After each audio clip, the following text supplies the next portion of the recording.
the machine squeezes the die vigorously into the copper ingot below and stamps it into the shape of a tube column. As the hydraulic lever lifts, the copper tube is pushed into a uniform stacking area. In order to make the fittings durable ductility, the factory uses copper fittings with a purity of up to 99.9. The factory uses 99.99 pure copper as the raw material. The copper plates go into the melting furnace. The heat of over 1000 degrees melts the copper.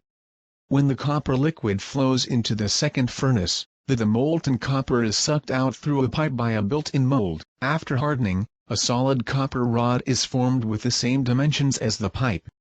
At this point, the rod is cooled and formed, but it is still very soft. As the machine rotates, rollers help to wind the rods onto the spindles below until they accumulate into rolls, which are fed into another machine. Here they are cut into ingots of 2.5 centimeters in diameter. The size is as thick as 5 $1 coins stacked on top of each other. Each of these small ingots is stamped into a cylindrical copper tube by a press. At this point, the tube has an opening at one end only. Next, the machine bends the tubes in groups of 10 and cuts off the seals with a razor blade, and the elbows are fine-tuned in order to make the connections.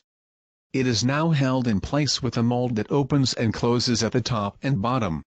The punch extends the diameter of the inside of the pipe pitch along each open end. A milling cutter then bevels the edges for better connection to the other lines.